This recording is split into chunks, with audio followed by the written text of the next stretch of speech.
Assalamualaikum warahmatullahi wabarakatuh. Jumpa lagi di Jagat Lelembut. Tentunya masih bersama saya Bobby yang akan menceritakan kisah horor dan kisah mistis. Apa kabar teman-teman semua? Semoga kalian dalam keadaan sehat selalu, panjang umur, bahagia selalu, sukses selalu, dan selalu dimudahkan segala urusannya. Dan pada kesempatan kali ini, saya akan menceritakan kisah mistis yang berjudul Disantet oleh mantan pacarnya sendiri. Kejadian ini bukan hanya satu atau dua kali yang terjadi pada suatu desa, termasuk di desa saya sendiri. Dulu juga pernah ada yang namanya disantet oleh pacarnya, dan akhirnya orang itu pun meninggal dunia. Dan kejadian ini merupakan sebuah pengadaptasian sosial yang dialami oleh salah satu orang yang bernama Wati saat dirinya disantet oleh mantan pacarnya sendiri hingga berujung maut. Buat teman-teman yang baru bergabung di channel ini, silakan klik dulu tombol subscribe dan tombol loncengnya agar kalian tidak ketinggalan cerita terbaru dari kami. Dan tidak usah lama-lama, kita langsung saja ke ceritanya.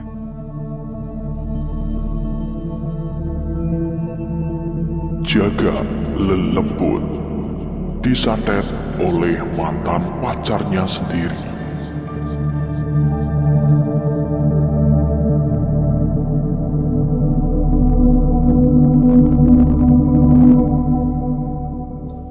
Cirebon 2018.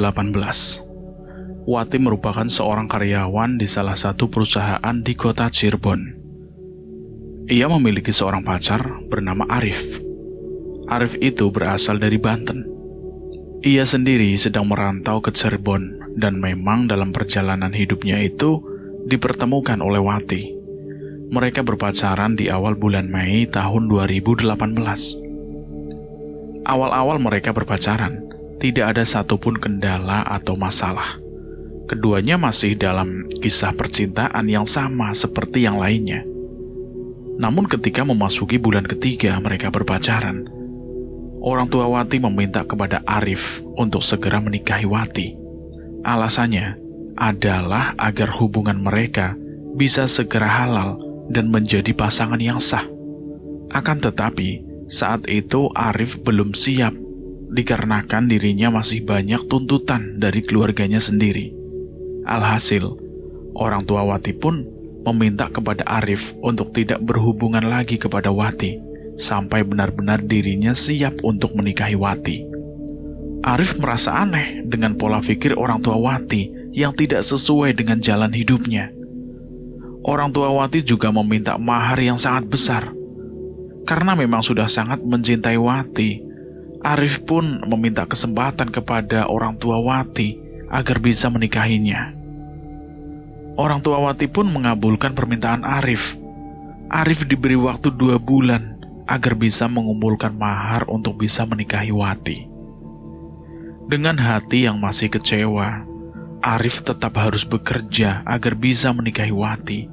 Dirinya juga rela lembur setiap hari agar bisa mengumpulkan mahar yang ditetapkan oleh kedua orang tua Wati terhadap dirinya.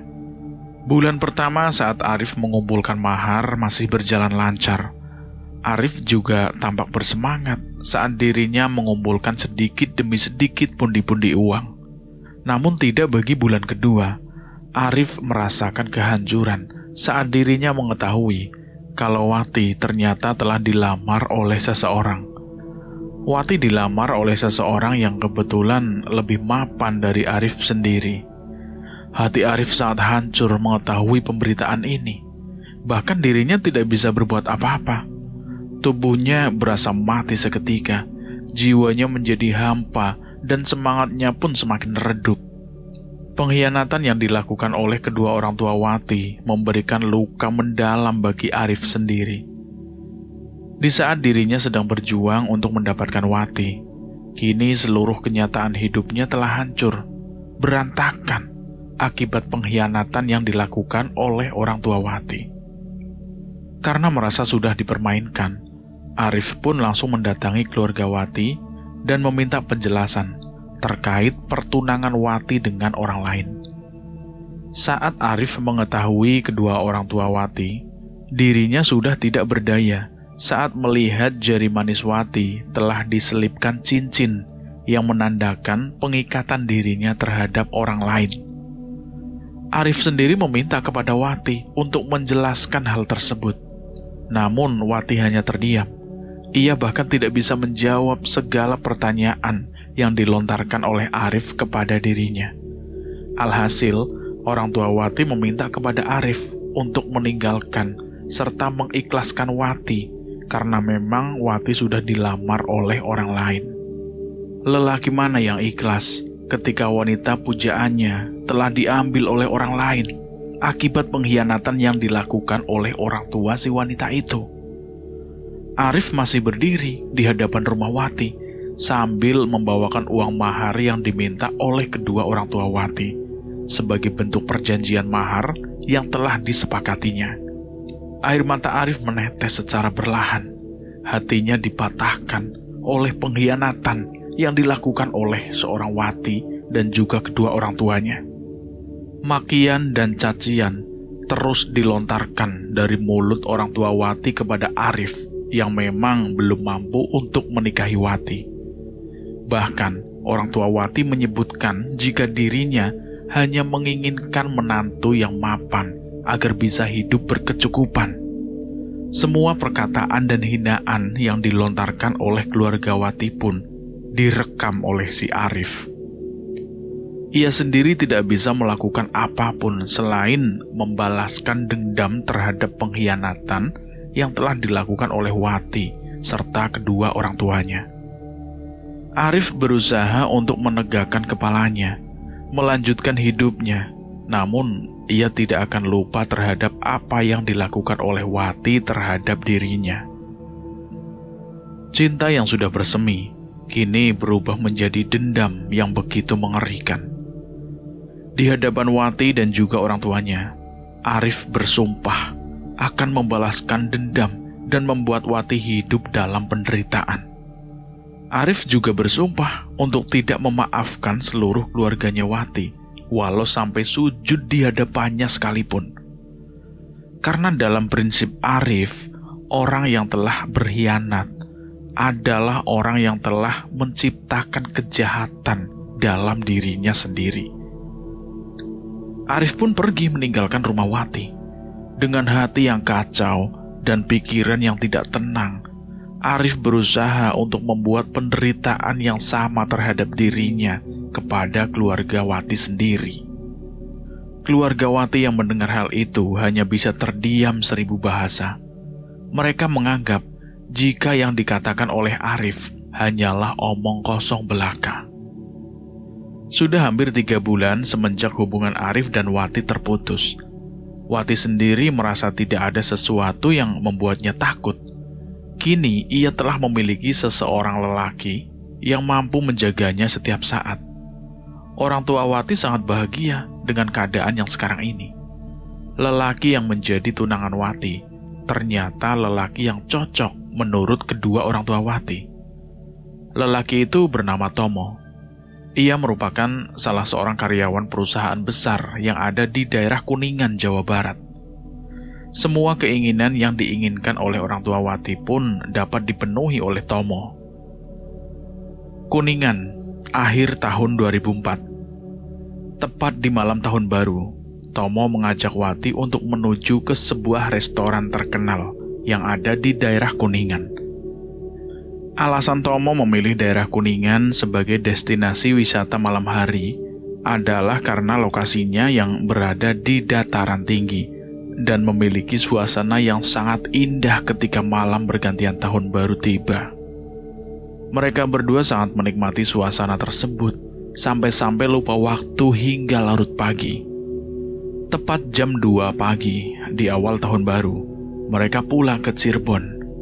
Namun, dalam perjalanan pulang, Wati melihat sesuatu yang aneh yang berada di pinggiran jalan. Ia melihat ada seorang wanita dengan mengenakan gaun putih sedang menyeberang secara sembarangan di jalan yang sedang ramai-ramainya kendaraan. Sontak saja, hal ini membuat Wati panik hingga motor yang dikendarai oleh Tomo terjatuh ke pinggir jalan tersebut. Wati terseret beberapa meter dari lokasi motor itu terjatuh. Kedua kaki Wati terluka karena bergesekan dengan aspal jalanan itu. Berbeda dengan Wati, justru Tomo yang paling parah. Kepalanya membentur aspal hingga terjadilah pendarahan yang begitu hebat. Kendaraan yang berada di sekitaran langsung berhenti dan orang-orang secara berbondong-bondong turun ke jalan untuk membantu Wati dan juga Tomo. Wati menangis saat itu karena melihat keadaan tunangannya yang sudah sekarat. Alhasil, Tomo pun dilarikan ke rumah sakit yang ada di kota Cirebon. Dalam perjalanan menuju ke rumah sakit, Wati menggenggam tangan Tomo yang sudah melemah. Nafas Tomo juga sudah semakin memberat. Darah dari kepalanya juga terus mengucur deras, hingga akhirnya dalam perjalanan menuju rumah sakit, Tomo pun meninggal dunia. Dengan meninggalnya Tomo, Wati teringat akan seseorang yang pernah ia sakiti, yaitu Arif. Selama berhari-hari, Wati tidak mau makan dan yang diingatnya adalah sosok Arif mantannya. Tubuhnya menjadi kurus. Seiring berjalannya waktu, Wati terkena penyakit aneh. Di bagian punggungnya keluar benjolan aneh berwarna merah. Namun benjolan itu akhirnya menyebar ke bagian perut dan pahanya. Bukan hanya itu, Wati juga seringkali termenung dan merundung di dalam kamar sembari mengucapkan nama Arif. Ia juga kadang berteriak-teriak sendiri seperti orang gila. Keluarga Wati pun akhirnya membawa Wati ke salah satu kiai yang ada di Cirebon. Tujuannya adalah agar Wati bisa disembuhkan dari ingatan Arif yang masih melekat di dalam pikiran Wati saat itu. Kiai itu menyebutkan bahwa Wati disantet oleh seseorang terdekat Wati. Dan ternyata orang itu adalah orang yang memiliki kenangan dalam hidupnya, yang tak lain dan bukan dia adalah mantan dari Wati sendiri yang bernama Arif. Kiai itu meminta kepada keluarga Wati untuk meminta maaf kepada Arif sebelum Wati semakin parah. Berbagai cara telah dilakukan oleh keluarga Wati agar bisa menghubungi Arif. Namun sampai akhirnya tidak ada kabar mengenai keberadaan Arif yang berasal dari Banten itu. Pada akhirnya keluarga tidak memiliki jalan lain selain membawanya ke rumah sakit gila.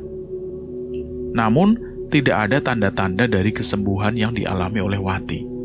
Bahkan bisa dibilang Wati semakin parah. Tubuhnya semakin kurus. Benjolan itu tidak pernah hilang walau menggunakan berbagai macam obat sekalipun. Sudah berobat ke sana kemari, ternyata tidak ada tanda-tanda kesembuhan dari Wati. Hingga akhirnya, tepat di tahun 2005, Wati meninggal dunia. Meninggalnya Wati membuat keluarga merasa kehilangan. Mereka juga merasa bersalah terhadap apa yang mereka lakukan terhadap kisah percintaan Wati dengan Arif, dan memaksa Arif untuk menikahinya. Namun ketika Arif sudah berjuang dan siap untuk menikahi Wati, justru keluarga Wati mengkhianati Arif. Alhasil atas kejadian ini, keluarga Wati merasa terpukul dan menjadi bahan pelajaran. Pelajaran yang bisa diambil dari kisah nyata ini adalah agar bisa menghargai perjuangan seseorang dan selalu bersikap adil terhadap sesama. Bukan harta yang menjadikan kita untuk menjadi orang yang bahagia, namun menjaga tali persaudaraan dan menebarkan kebaikan adalah kebahagiaan yang tidak ternilai harganya. Dan bagaimana menurut teman-teman tentang cerita ini? Silahkan tulis di kolom komentar.